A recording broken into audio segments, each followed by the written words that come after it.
Good evening, Viking fans, and Merry Christmas, Happy Hanukkah, Happy Kwanzaa, and all happy holidays to everybody. This is Justin with Purple and Gold for Days, my compatriot, Mike Castellino, and this is Skol for Days with Day and Mike.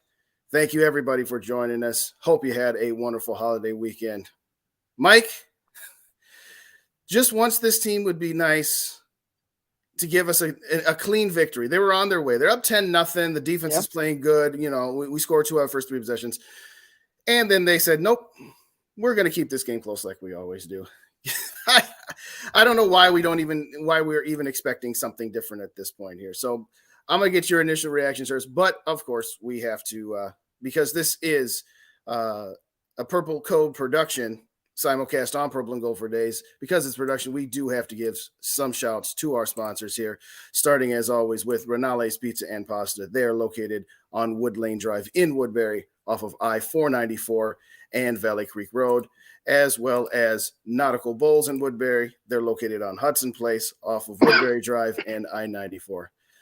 Mike, I can't call it a Christmas miracle because that's what this team does. That's just what they keep doing. So it's not a Christmas miracle, ladies and gentlemen. It just isn't. It's what they've always done. So, Mike, your initial reaction, what do you say to this one yet again? Well, I actually do think it was a Christmas miracle because this team making a 61-yarder feels like a dream. I still feel like I'm in a mirage. I'm going to wake up and this isn't all going to be real. But, no, it's fantastic. I mean, 12-3 is 12-3. And I'm going to say it. Kirk Cousins deserves more credit in the MVP discussion. Should he win it? No. Should he get at least an honorable mention? That would be nice. I mean, 8 game-winning drives now, 8 fourth-quarter comebacks. If that was any other quarterback, you'd hear that every day on ESPN, especially if it was the guy down the road in Aaron Rodgers. Like, it is what it is. And Justin Jefferson, I know it won't happen. He should actually win MVP. Because if he goes for 2,000 yards, it's never been done before, and he is carrying this offense. Yes, Hawkinson is very good. Yes, this O-line is the best O-line we've had probably since 2017, and it's a solid unit. And Kirk Cousins has shown to be a top 10 quarterback this year. But you take Justin Jefferson away from this receiving core, we are a bottom 10 unit instantly, without a shadow of a doubt. So he deserves more credit, but I do want to give one last shout out here to the defense. They're playing better. And yes, yards wise, it was not much better today or Saturday. But they're finally hitting the quarterback. They're getting back to what this team needed to be defensively, which is causing turnovers, causing havoc, and making key plays. So I'm very impressed with the team. I could say, at least for the most part, pretty good team performance. Now, there's things that you just have to expect with this team. You know, the quarter and a half off, it's almost expected that the offense will take a nice nap through the third quarter almost, unless they needed like a 33-point comeback like against the Colts. But it's insane. No, yeah. It's mind-boggling, but it isn't, because at this point, it shouldn't be mind-boggling anymore. But it's mind-boggling. I mean, you come out, you go punt for punt the first 4 drives. Okay, you do. You score your touchdown, you get the fumble, and you kick a field goal. I was a little disappointed because, you know, we always want to score touchdowns after that. But then you punt, end of the half, punt, finally get back into the end zone with TJ Hawkinson, second of the game in the middle of the third quarter. But then you turn it over on downs, you punt. And then after the block punt, you get your touchdown. And then there's that game-winning drive, which we'll talk about later. It's one of those, we've been saying it, we cannot have these lulls because, yes, the Giants are a playoff team. They're a good team. Yeah. But we're not trying to be content beating either the Giants or the Packers or the Lions or the Commanders, or the Seahawks. Yeah. Those five teams are fighting for 2 playoff spots at the bottom. And prior to a couple years ago, they would be the 5 teams battling for 1 spot at the bottom. Okay. Yep. We're talking about beating Dallas. We're talking about beating Philly. We're talking about beating San Francisco. You can get away with this as many times as they have, 11-0 in 1-score games. And yes, one was against Buffalo. We understand that. They belong in that category.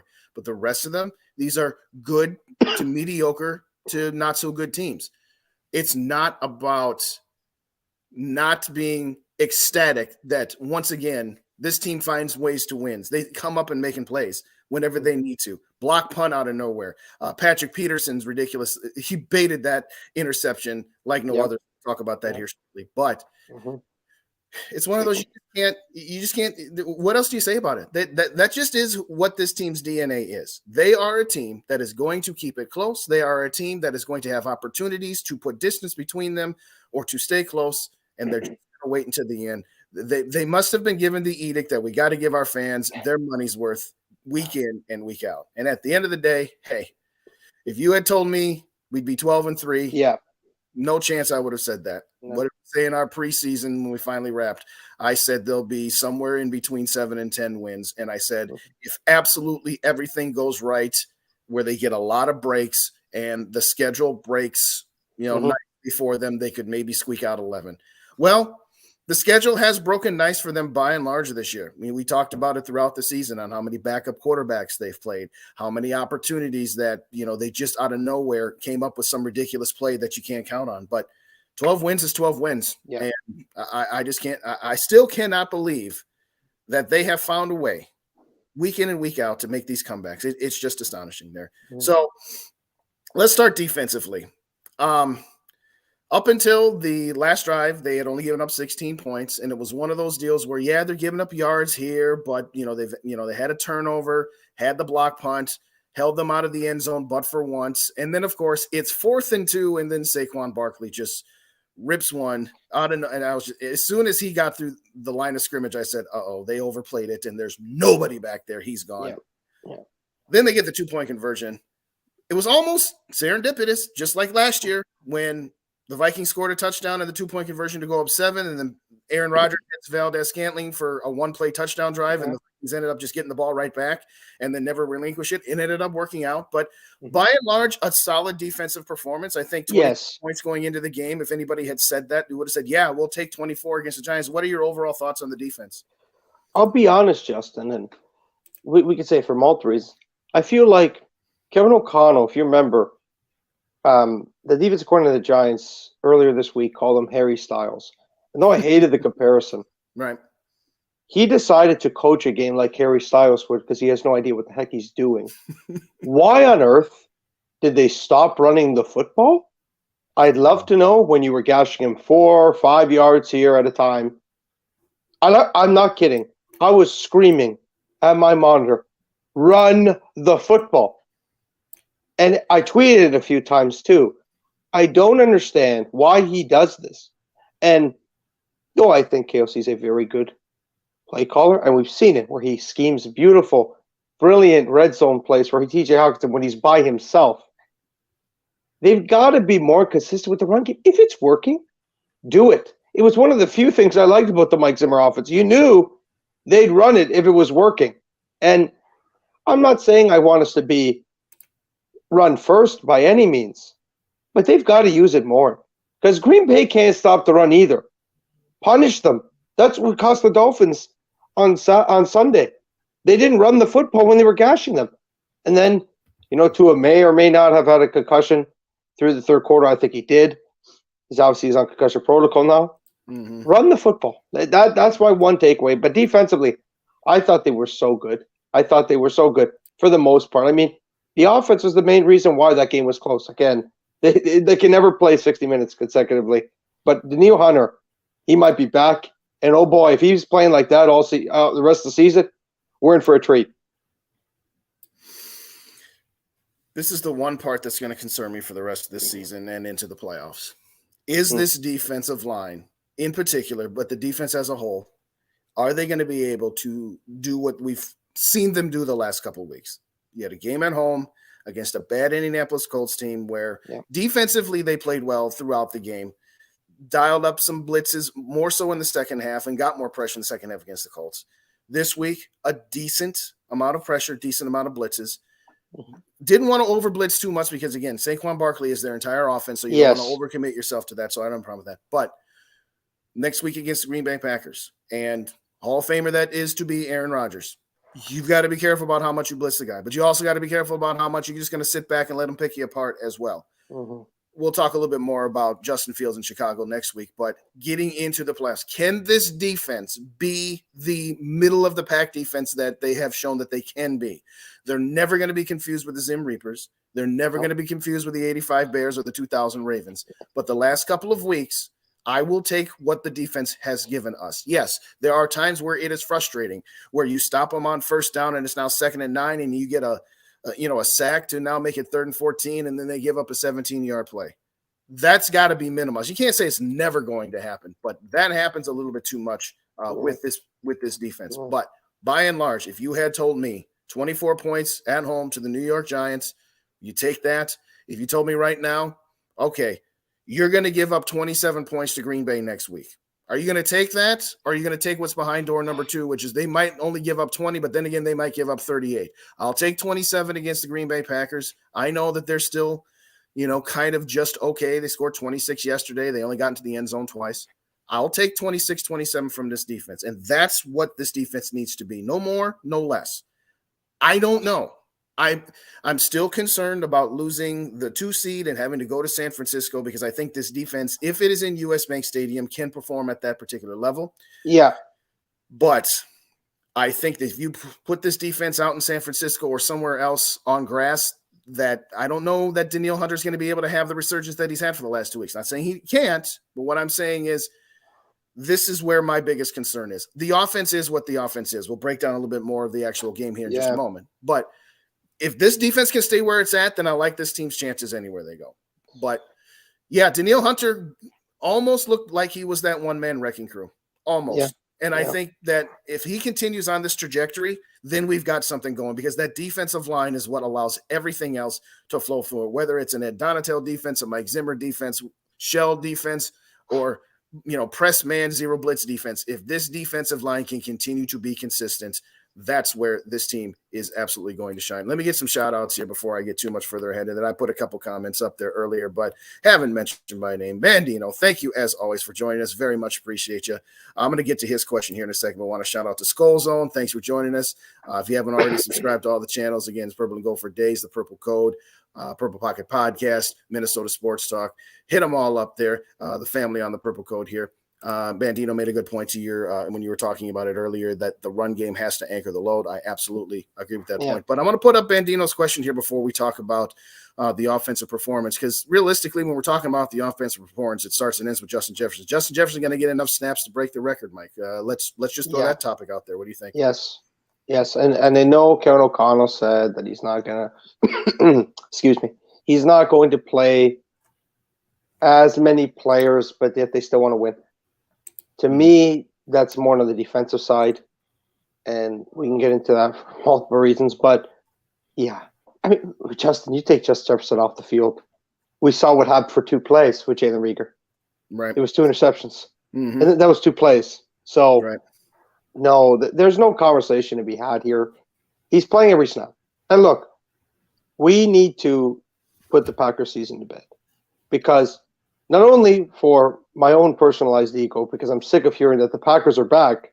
The Pack is back is the most delusional, biased media take I've heard in a while. They're 7-8, but no, absolutely, Justin Jefferson is going to play enough snaps. Yeah, sure he is. I'll say this about Justin Jefferson, just to get this on the table and off the table right away. If you have seeding to play for, whether that's the 2 seed, the 1 seed, and gosh darn it, that loss against the Detroit Lions really looms large right now. But, we're not going to bring that one again. As long as there is something to play for, you play. Yes. The instant there is no longer anything to play for, you don't play. Correct. If, let's say, Philly wins next week and we win, the 1 seed's gone. Let's say that somehow, some way, the Vegas Raiders managed to upset the San Francisco 49ers next week, and we now have the 2 seed. Nobody plays in Chicago. I don't care Correct. if Justin Jefferson is 50 yards or less away from getting to 2,000 or whatever the case may be.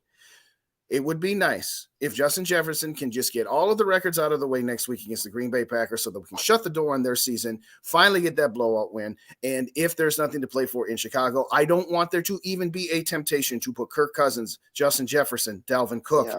The list goes on. The line. Heck, play a backup line. Everything. Because guess what? I'm not going to – Justin Jefferson only needs 45 yards. I'm not going to put Cousins and Jefferson out there on the Chicago Bears on Soldier Field in the first weekend of January for 45 yards. And you know what? Justin Jefferson would say the same thing. Is there going to be a part of him that's going to be competitive to say, yeah, I want this record, but we've got everything we need. He wants to win a Super Bowl more than he wants to have the single season record or 2,000 yards. Having said that, what's going to happen? I don't know. At the end of it, there very well could be something to play for come week 18, but we'll get back to that in just a moment here. So to answer the question about is he going to get enough snaps, hopefully Justin Jefferson gets all the snaps this weekend in Green Bay and breaks all the records, and hopefully we have nothing to play for one way or the other so that there's no temptation about having anybody else out there. That's my thought processes on it there. I'm going to get Skol zones up here. Nothing better than any of the wide receivers. Yes. In fact, you know what? Let's just talk about that here real quick. You had asked me off air. The Packers won. It would have been nice if they lost. Here's the thing for me. This is just my thought process. Yes. Yeah. I never cheer for the Packers to win unless it's the last game of the season. And let's say they were playing the team we needed to lose to get the first seed. Then I would cheer for them. Like the Eagles earlier this year. Yeah. You're right. It's not going to happen now because we always have division games at the end of the year. So it's neither here nor there at this point. But theoretically speaking, if they were playing the Eagles next week and we needed them to beat the Eagles for the 1 seed, I'll cheer for them then. Yeah. Sans something like that. Or if it's, hey, if the Packers beat the Lions and we were fighting with the Lions for the last wild card spot, okay, I'll cheer for them then. Other than that, no. Am I as disappointed that they didn't lose yesterday? Not really, because you know what? How many times have the Green Bay Packers been the team we lose to eliminate us from playoff contention? And it's about time to return the favor. And this is the team to do it. This is the year to do it. This is the team that somehow, some way finds ways to win games that they're not supposed to, or finds ways to win games that they had opportunities to close the door on early. There's going to be nothing sweeter than – I'm not going to bring out the rendition. Maybe I'll have the Feliz Navidad music in the background because I'm not going to do any karaoke's because we then summarily got beat that week. But it's going to be fun being the ones to officially say the Packers are done. So nothing is sweeter, Skol Zone. You are absolutely correct on that here. So let's see. Well, now Skol Zone's going to throw the scenario out here. If Jefferson needs 30 yards to set an NFL record and get a chance to get him, I definitely see O'Connell going for that. No, don't do it. So, look, okay, I'm going to say this right now. Sure. To your point, it's realistically not going to happen. We're probably going to have to play week 18. Oh. But if somehow everything goes the way the Vikings have nothing to play for in week 18, okay? You don't even ponder it, okay? This is a Bears team that has nothing to play for, that would take pride in laying a dirty hit. Everyone's done it anyway on Justin Jefferson this season. You know they're going to lay a dirty hit, okay? Mm-hmm. It goes without saying. That's this sport. Players are dirty, especially when they have nothing to play for and their team stinks. Okay, that's the way it is. These guys are fighting for jobs when you're on a 3-win team. And this is the other thing I want to say. I'm done caring about individual records. We talked about this, Justin. The only record or stat I care about is a Super Bowl. I don't care about MVPs. I've seen it with Adrian Peterson. Been there, done that. How would that season end? Pretty painfully. I don't care. I don't care. Look, for Justin Jefferson's sake, yes, if he could do it, if it's still relevant, great, do it. Okay? But if you have nothing to play for, end of story. You treat it like a preseason game, you don't even think twice. I'm sorry. No. That's a losing mentality to care about individual records. Who cares? No. It's one of those deals where, again, if it happens organically, great. Yes. There is, for example, people want to talk about, well, should Jefferson be an MVP conversation? Should Kirk Cousins be an MVP conversation? You want to know what conversation I want to have? I want to have the conversation at the end of the Super Bowl is, do we give it to Cousins or do we give it to Jefferson? That's the conversation about MVPs with Cousins and Jefferson I want to have. Yep. Regular season MVP, regular season most improved player or offensive player of the year. Yeah. All of those things are well and good. It's just like power rankings, though. I don't care if the Vikings are number 1 in the power rankings or if they're number 10 in the power rankings. I don't care.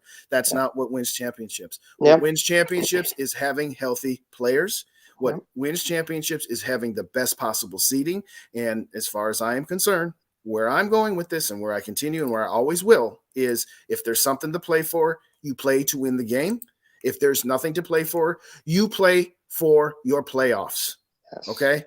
If there is nothing to play for besides 35 to 40 yards, maybe Kevin O'Connell would do it. Maybe he wouldn't. I don't know. We'll find out. I'd hope he wouldn't. I hope so too. I mean, there's part of me that hopes that it just gets taken care of this weekend. And, and that'd be great. But, the possibility, I'm not saying it's impossible, but it's not likely. It'd be great that it did. But no, you do not risk Justin Jefferson out on Soldier Field for 35 to 40 yards. No. Yeah. Maybe O'Connell will say, oh, Justin, I really would like to. But no, I'm sorry. You just don't. That's where you got to put your foot down. Right? We talked about this. O'Connell's the nice guy. Mm-hmm. This is the moments where you put your foot down and say, Justin, but. And that's it. End of story. End of story. Don't know where Bandino's going with that, but we never are too upset about screw the Saints. But anyway, circling back, let's talk about the rest of the offense. I agree with that. Let's talk about the rest of the offense for this game here.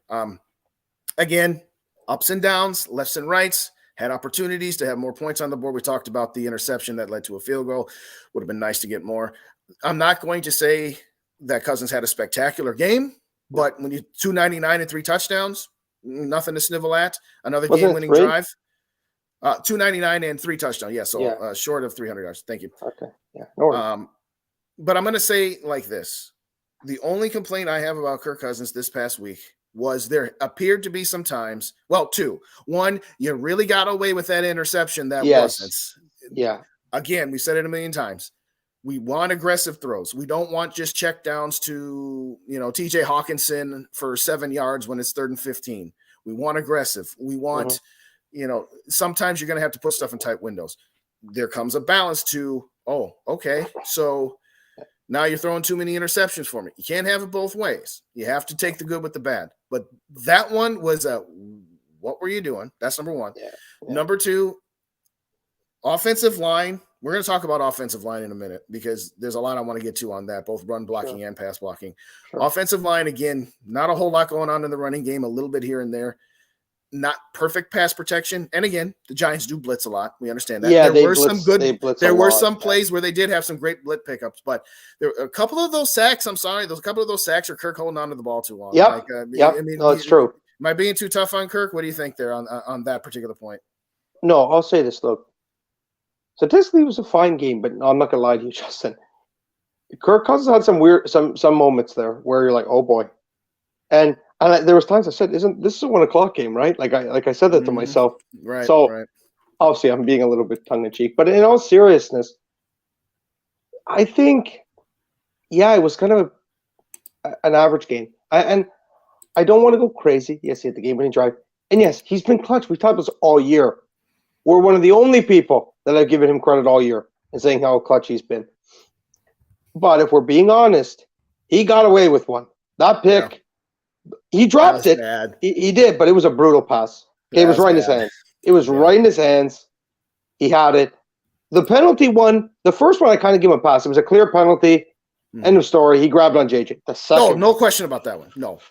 Oh, boy, George. That was – he tried to make that game a big mistake there. Thankfully, they got away with it. But if you do that against the Niners, I'm telling you, it's getting intercepted. That's all I'm going to say. Well, I'm going to say this. There are times where Kirk Cousins drives me nuts. There's times where it has nothing to do with him and it's not his fault. And then people want to, blame him for stuff that isn't. Yes. And I'll defend him in those situations as well. Mm-hmm. I'm not going to say that he's the reason this game was close and we should have put it. No, I'm not saying that. I'm just saying that come playoff time, you're going to have to make sure that you don't leave your offensive line hanging out to dry. They are what they are. They're not the Dallas Cowboys from the mid-90s. We all know that. But there was a couple of times where it's just like, okay, get rid of the ball. Throw it away. Do something. And he usually does that. And he usually does. Yeah. And the other thing he usually does is he usually moves. There 2 or 3 of those sacks where if it was a good coverage sack, fine. Don't stand there like a statue and make it easy for you to get picked off like that. So that's the only criticism I have for Kirk Cousins. Now, the praise of Kirk Cousins. I'll say this. After that block punt, I was like, oh, I really wish they would have taken that into the end zone because this offense is kind of smarter on this, that, or whatever. Couple of huge plays, couple of huge third down conversions on that drive. That drive looked like okay, we've let this team hang around long enough. We're not getting out of this with just a field goal. I said, you got to get 7 here. You've on got third to and get 10 7. too. On third and 10. Yes. Absolute dart. Beautiful pass to Justin Jefferson, who caught the ball, made sure to corral the ball before he dove forward so that there wasn't any of this, did he survive the ground to make the catch? An absolutely wonderful play there. But I want to talk about that game-winning drive here. That 17-yard connection on third down to Justin Jefferson. That's when I went from, oh, crap, if we have to punt this ball, we're in trouble because the defense just gave up way too easy. Oh, first down. Okay, we're good. We're good. Then he takes a sack. But then the slip screen to Justin Jefferson, we talked about that a little bit at the beginning of the show. Again, 2 huge connections to Justin Jefferson in particular, another one to Dalvin Cook there. Clutch again. And then we have to speak to your guy. You wanted him gone. Greg Joseph, 61 yards, Mike. That's a team record, if I recall correctly. Easily. Easily a team record. What do you say? What do you say to Justin? What do you say to Greg Joseph now? Before I get to Greg Joseph, back to Kirk. Kirk Daniel Cousins plays in the third quarter. Kirk O'Chains plays in the fourth quarter. I like Kirk O'Chains. I would love to see Kirk O'Chains play every quarter in January. Yes. Anyway, on to Greg Joseph. I credited him last week. Remember, Kyla said, Mike, shame on you. You shouldn't be saying those things. But let's be, relax. But I said, look, I'm in. The guy makes clutch field goals. Like, again, I go back to the story from last season. He said that kick against Arizona would not define me. Oh, it has not defined you, Greg. Oh, it has not. Mm-hmm. And Justin, I repeat myself here. He has not missed a field goal if it has been below 50 yards. When on earth has a Vikings kicker done that? I don't know. That's a stat you see for Justin Tucker, Harrison Butker, not our kicker. It feels good to say that. And Greg Joseph has a kicking field goal percentage of 100% from 60 plus. So I like those odds. And in all seriousness, though, what a kick! I mean, what a kick! And it was a no doubter. It was right down. I know you knew right away. And I'll be honest, Justin, I can't lie. It brought tears to my eyes to see us win like that. This team, I couldn't believe it. I still cannot believe it. It's crazy. What a season, man! What a ride this has been. I will say this. It is a good thing that Mike Zimmer is not this coach because Greg Joseph would have been gone. Oh, yeah. Yeah. If Mike Zimmer was the coach, Kirk Cousins would have been out of the game last week. We wouldn't have had the greatest comeback in NFL history. Yep. I'll say this. When he kicked that ball, it was dead on, but it was from behind him. So you couldn't tell if it was anywhere close to distance-wise until it landed. And I'm looking at this. I'm like, I guess we're just going to have to wait. It's not going to be one of those, oh, you see that it's clearly through. No, and it just crossed by probably about 2 or 3 yards. Which is crazy. It is crazy that this guy is money from 49 or less or from 60 or more, but somehow is jinxed between 50 and 59. I told you, he got the monkey off his back a couple weeks ago against the Jets. It's all – he's good now. He's good. Got the monkey off his back just like Steve Young. We're good. Skol's got a couple of good comments in here, so let's get them on here. So if the Eagles lose next week and the Niners win, then we have to play our starters. Yes, absolutely. Yes. Again, if there's anything to play for, you play all out. If there's nothing to play for, you rest everybody. You treat it as the fourth preseason game. Justin, it's as simple as that. Yeah. I'm going to say this. If this percentage of us getting the 1 seed actually continues into Week 18, that would be pretty wild. It would be. I don't see them losing to the Saints. No, I don't either. I mean, Gardner Minshew is not Jalen Hurts, but they went toe-to-toe with the Cowboys. He looked good. He wasn't the reason they lost. I wanted him as a backup. I wanted him this time last year. I did talked too. about this. Yeah. Address this point, Mike.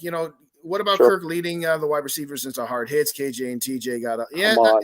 yes and no, but it's one of those deals If you're where that's throwing tight football. window passes, That's football. yes, That's just NFL football. he's not throwing them hospital balls. Right. We've talked about this too. The hits to JJ have been illegal. That's all of them have been flagged recently. Right. They're headshots. They're blatant dirty hits. Mm-hmm. So that's not Kirk's fault. No, it's not. Hopefully, we've seen the last of the missed PATs. It has stopped. Knock on wood, but it has stopped so far.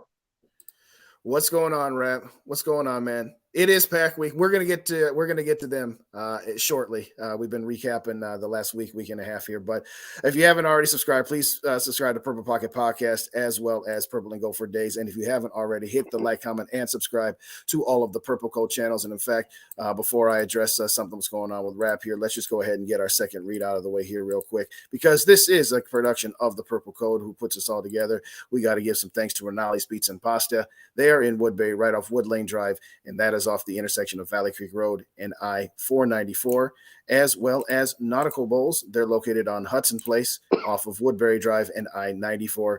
Mention the Purple Code or TPC at either location, and they will get you a family discount. Circling back, Rap, put it in the chat. Did anybody win the lottery this week on your page here? Everybody wants to know that. But either way, go to Rap's page every week. About Wednesday, he puts out a post on his community tab that says put the final score prediction. And he's got the lottery thing going on there, so we'll take about to that. Rap said it is a wrap. Yeah, you had a really good video on Packers Week here, and we're going to talk about here in just a second where they're rep. So where I'm going back to this, just to wrap it up on the Giants game, that could have been that very well could have been a playoff preview. The way that the standings are, it's funny because the Niners and the Commanders played, and that could have been a playoff preview as well there. So yeah, take it for what it is. You beat a possible playoff team, a team that you might see again.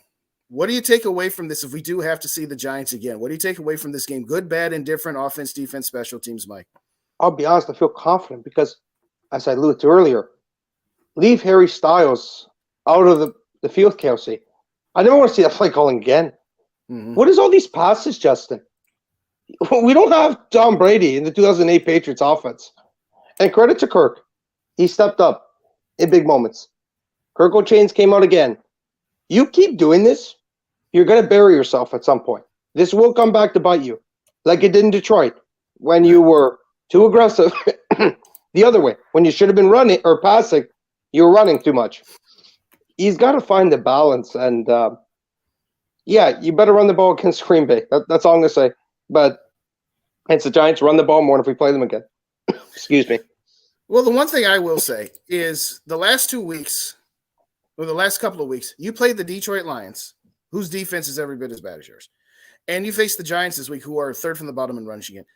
Dalvin Cook and Alexander Madison really should have had more usage, and they really should have had more success. Now, is some of that, lackluster run blocking by the offensive line this week? Because it's 2 out of the last 3 weeks. We should have had a lot more production in the run game, I would have thought, considering the teams that we've been playing and what other teams have done to them. Because that is my concern against Green Bay is, well, we just played Detroit, and we just played the Giants, and we weren't all that effective running. We can talk all we want about how we should be able to run the ball against the Packers, but that's been the case the last couple of weeks here. So what do you see as do you see it as the play calling and not sticking to it as much that you alluded to? Or do you see it as some of the offensive line? What do you think?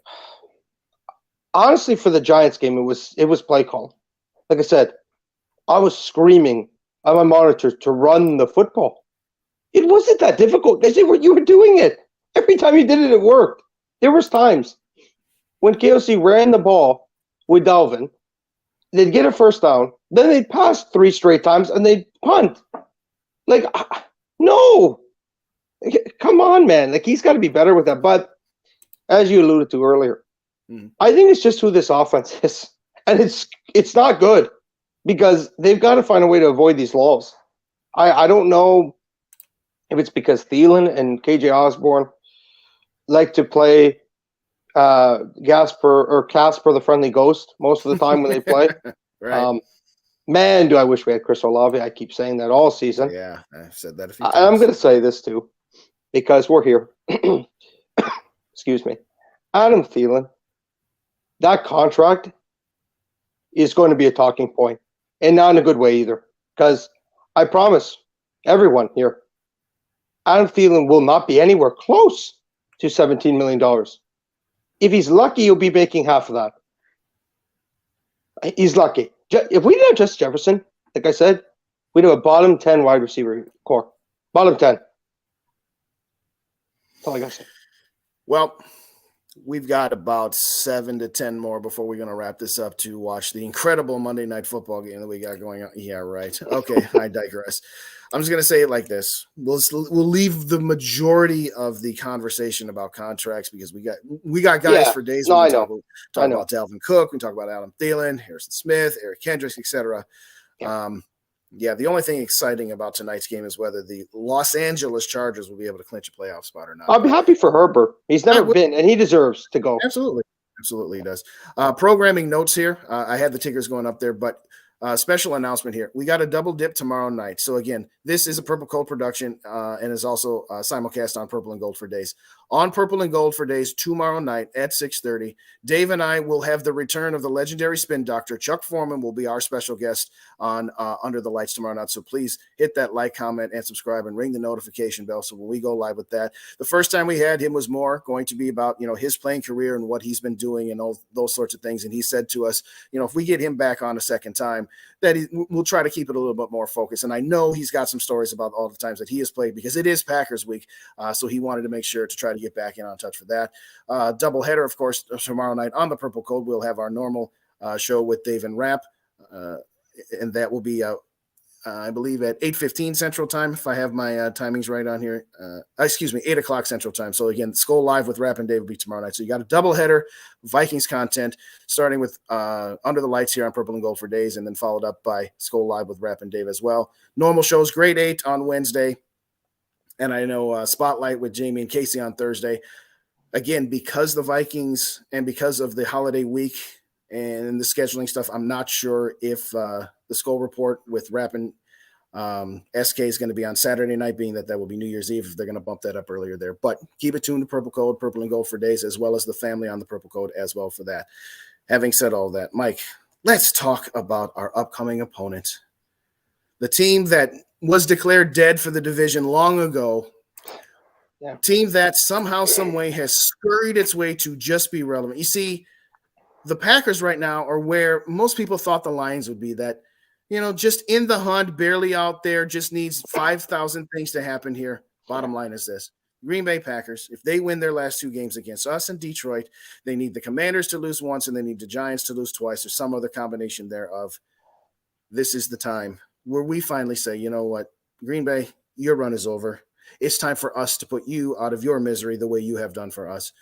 Give me your initial reaction, your initial thoughts on this incredibly large game. Because, again, it's got the seeding implications we talked about. It's got the records we talked about. Most importantly, it is Packers versus the Vikings, and we just want to destroy the Packers.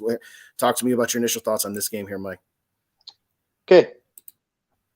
So, with the Vikings here against the Packers, 3.5-point underdogs.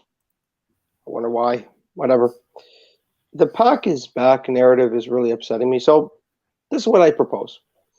Kirk Cousins, like they did on Gridiron Heights on Bleacher Report quite a few weeks ago, they had him ending the Packers season. Okay?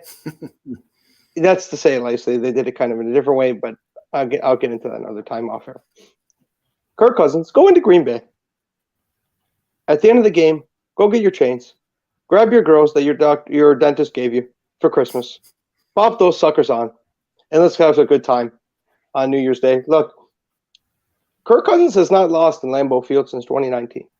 Not people want to talk about that because he's Kirk Cousins, and it's not a very sexy quarterback. He doesn't, he's not a big personality who runs fast. But he's a winner, and he's starting to prove it now. And I'm going to say it right now. We beat the Packers by double digits week 1. Whoa, now, there's a hot take. Could we do it again? SK said it to me on Sunday. Could you imagine if they saved the double-digit win for Green Bay again? And I'm going to say it because it needs to be said. This Packer team is garbage, okay? Great. You beat a bunch of bad teams. So, let's chill. Okay, their only statement win was Dallas. We've had about 5 of those this year. Mm-hmm.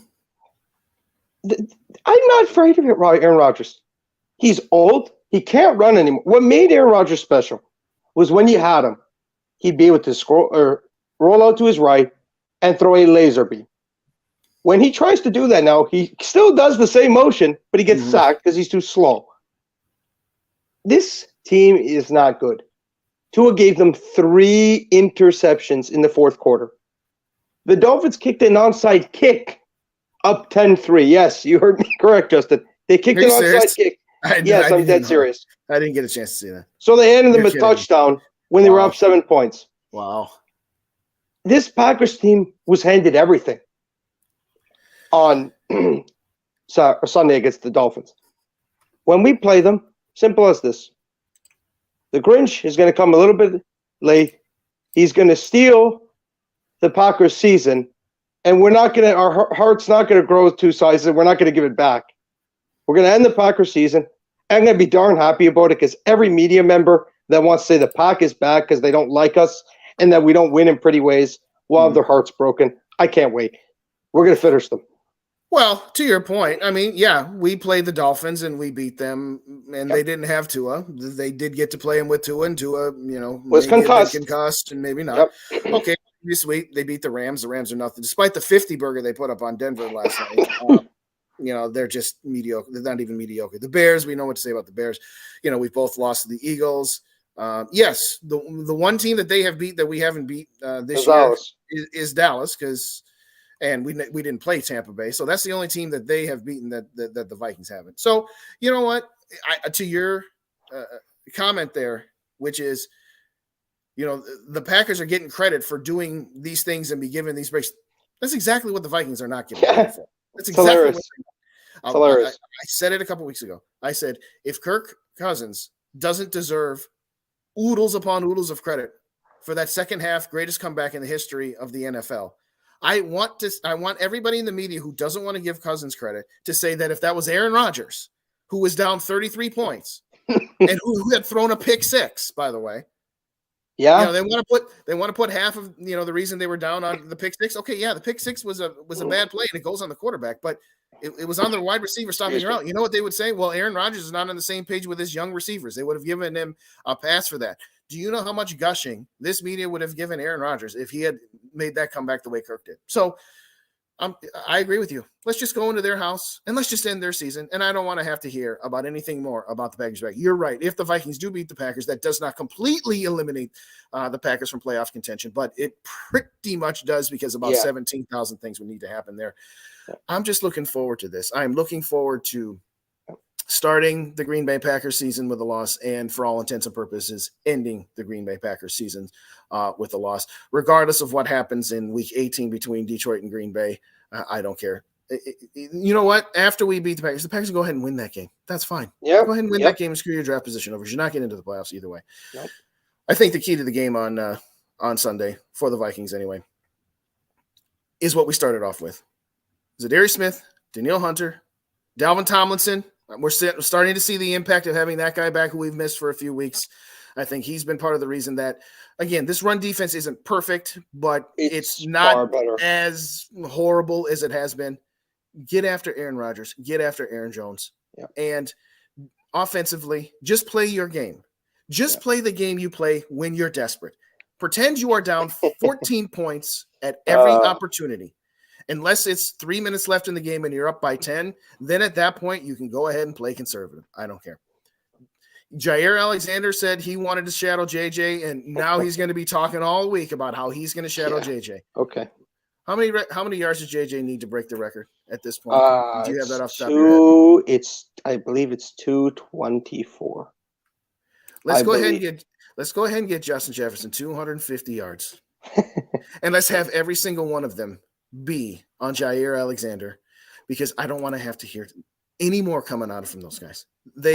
It's congratulations. You are now at the bottom of the in the hunt graphic and you want to talk. Yes. You know what? It's a nice 3-game winning streak. Yeah.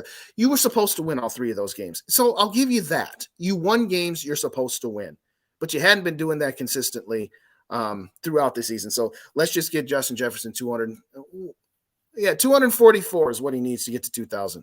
Okay, 244 yards. Okay, Let's just get him a clean 250, and let's get out of there with a W. And at the end of it, we can say, go back home the way we did last time here. Well, having said all that, looking at around the NFL, we didn't do too much of that on our version of the shows this year. We wanted to keep it as much Viking and sometimes Packers centric we can, but this is one of the funnest weeks of the year. The penultimate week can always be a little bit more fun than the ultimate week because the penultimate week, everybody still has a shot outside of a lot of them, dreads that have already been eliminated.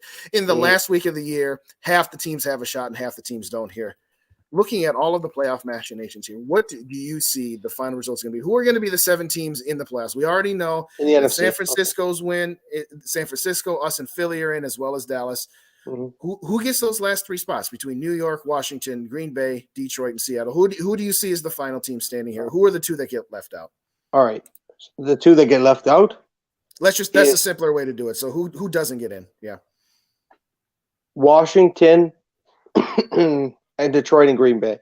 I think Seattle's going. And I looked at their schedule. And though they've not been playing good football, in Seattle, we know this from being Viking fans. They have home field advantage when they're playing at home. Right. Remember, they were in a game against the Niners a few weeks ago. They play the Jets and they play the Rams to finish their season. I think Seattle gets in. I think Gino fully doesn't write back, and he has the full-on Hollywood story, and he wins comeback player of the year as he brings his team to the postseason, which would be good for him, and then he can get spanked by the Minnesota Vikings. Getting full revenge for 2015 and completely ending a Pete Carroll coach team. So the Giants only need 1 victory to get in. So you're saying that the Giants are going to get one of the season, that Seattle's going to overtake Washington. And so Washington, Detroit, and Green Bay will be left sitting out of the dance. Is that what I'm hearing you saying? Yeah, we're beating them. I'm saying I don't care. We will beat the Green Bay Packers. We will show the team that's a fraud is Green Bay, not us. I like it. So here's the fun one. I know you've been sitting all on the edge of your seat. Who wins that NFC South right now? The Buccaneers still cling to a 1-game lead at 7-8. No, not a single team in either South division, either the AFC or NFC South, currently is above 500. It is ridiculous. The Jacksonville Jaguars lead the AFC. We'll get back to the AFC in just a second here. Carolina and New Orleans at 6-9 still have shots. Who wins the NFC South? You've been telling me that Tampa Bay is going to beat Dallas. Are you still sticking to Tampa Bay? Yes. Because Tom Terrific is pulling off Tom Terrific things, 10-point comeback. I don't care that it was against Trace McSorley. I got to hang on to my guts here and stick to my pick of the Tampa Bay Buccaneers upsetting the Cowboys. And it doesn't look crazy. The Cowboys are not playing good football. Yeah, I know they beat the Eagles. They allowed 34 points. 34 points, to a backup quarterback. And yes, I know their O-line's better, but Lane Johnson got hurt in that game too, who is literally the best right tackle in football. So, yeah, Tampa will win the division, and they will beat the Dallas Cowboys. He's sticking to it. All right, let's swing around to the AFC. We got Buffalo, Kansas City, Cincinnati, and Baltimore. Those last 2 are still fighting for the division, but they're both already qualified for the playoffs. We already talked about Los Angeles Chargers do get into the dance with a win tonight. Let's just, for the sake of conversation, assume they get it done against the Indianapolis Colts. That leaves the Dolphins, the Jets, the Patriots, and the Titans and the Steelers all still fighting for that last spot. When it's all said and done, it is going to be an absolute battle in the East because even though Buffalo's got the division last up, the other 3 teams are all still fighting for that last playoff spot. The Titans and the Jaguars are fighting out for the garbage South division there. So who do you think is going to get in both for the 4 seed, which is the South winner, as well as the final wild card spot there? What do you see going on in the AFC? Trevor Lawrence wins the AFC South with the Jaguars. And I'm telling you this, Justin, they could get to the division round and cause some problems. Like, they could score points. And Trevor Lawrence is, wow, he's looking really, really good. Almost like Urban Meyer had no clue what he was doing. And at the end of the day, for the wild card, it's Miami. Miami chokes this. This has got to be one of the biggest choke jobs in Miami Dolphins history since they passed on Justin Herbert. So, yeah, they've got to get in. So ultimately, I'm going to leave it at this. Just enjoy the heck out of the Sunday football next weekend, ladies and gentlemen. Yes. I know the lid lifter is, of course, going to be the Vikings and the Packers, but this is what John Madden always talked about, which is not playoff football, but it might as well be playoff football. Pretty much every game on the docket next week has some sort of playoff implications and could be construed as a playoff game. Yes, the Vikings don't get eliminated if they lose. So no, it's not a win and you get home. But the Dallas Cowboys going to Tennessee this Thursday, both divisions are on the line through that game. Okay, Atlanta, Arizona, we can throw that away. Detroit against Chicago. Well, Detroit still got something to play for. But by and large, every game. I know that Pittsburgh isn't what it used to be, but Pittsburgh, Baltimore on Sunday Night Football just got flexed to that. It's still Pittsburgh and Baltimore. It doesn't matter what the records are. We got the only game. Well, there's a couple of games opposite us. We've got the LA matchup between the Chargers and the Rams. Nobody cares about. We're going to be keeping our eye on that Vegas game. Obviously, we are hoping that Vegas has the opportunity to take care of business for us so that if Philadelphia does in fact win, we can rest our stars. And again, I don't see New Orleans going into Philly there, ladies and gentlemen, just don't. But can you believe that Carolina is going to Tampa Bay and controls its own destiny after trading away Christian McCaffrey, saying, no, we're going into rebuild mode. But having said all that, final thoughts on this Vikings team, this Vikings season, where you see everything's going up here. Want to thank everybody again for joining us. Bandino, thanks again. Appreciate your rap, Skol Zone, and a cast of others there. But final thoughts here on the game from this past weekend and what you see coming up Sunday, Mike. Okay, I see a lot of the same things, but man, would I love a double-digit win. Like I know I sound like a broken record at this point, but like, please, I'm not trying to be greedy, but like one, can I have one? Mind you, if you want to push to 4 January/February double-digit wins, I'll take it. So if that's the plan, Kevin O'Connell, I'm on board. But in all seriousness, enjoy the ride, guys. Enjoy the ride. Like, seasons like this don't happen every year. And let's be honest. Excuse me. I said 11-6 as the peak. If everything went right, we're there. We're past it. We're past it. 2 games to go, and this team might not win it all. Okay, I'm well aware. The Niners are really good. The Eagles are really good. And the Cowboys are no joke either. Right. Mind you, I do think it'd be different if we played them again because they're falling off and we're peaking. But I digress. You take this season for what it is and you have a good time. Look, if we get there, fantastic. But this team has played so well, and sometimes with teams that win like this, that win unique ways, that are unpredictable, that are hard to beat, and have the best fourth quarter point differential, you win a lot. So we'll see what happens, Justin. I'm just here to enjoy the ride. And, man, it feels good. The last 2 years I was doing a lot of mock drafts this time of year. I'm glad to not be doing that. You are correct. Well, as Mike Tyson once said, enjoy the season. You know what? For somebody who's been around for 4.5 decades and has never seen the Vikings even appear in a Super Bowl, much less win one, these opportunities for these kind of seasons come around every 7 to 10 years. And you know what? The last one we had was 2017, so we're a couple of years ahead of that sort of lifetime pace of mine. But enjoy it and know that this team is never out of a game, and know that this team can compete with anybody. There have been times where this team could get lucky and win a game or two out of sheer luck or out of sheer how the heck did that happen? When you've done that 11 times, it's not just sheer luck anymore. It's just they know how to get it done. And yes, you're going to be at the edge of your seat saying, they can't possibly do this. Isn't going to go our way again, is it? Well, it has so far. That's going to wrap. Thanks, everybody, for joining us here on Purple and Gold for Days simulcast on the Purple Code. This is a Purple Code production. Please keep it tuned. Like, comment, and subscribe. Remember that tomorrow night we got the doubleheader. Purple and Gold for Days. We'll be leading off with Under the Lights with special guest Chuck Former with myself and Dave. Dave's then going to flip on over to the Purple Code to do Skol Live with Rap, as well as all the rest of the shows we got coming up this week. Ladies and gentlemen, most people had the day off work, so tomorrow we get to have the double dipper. We get to go in. Even though it's a Tuesday, it's still a victory Tuesday, and we're already one day closer to Packers. It's Packers week, ladies and gentlemen. Everybody stay safe and warm out there. Thanks kindly for joining us. Again, this is Skol for Days with Mike and Day. Just want to see the Vikings win just one Super Bowl before we die. Maybe that's this year. We'll see. Thank you kindly, and have a great evening. Skol Vikings.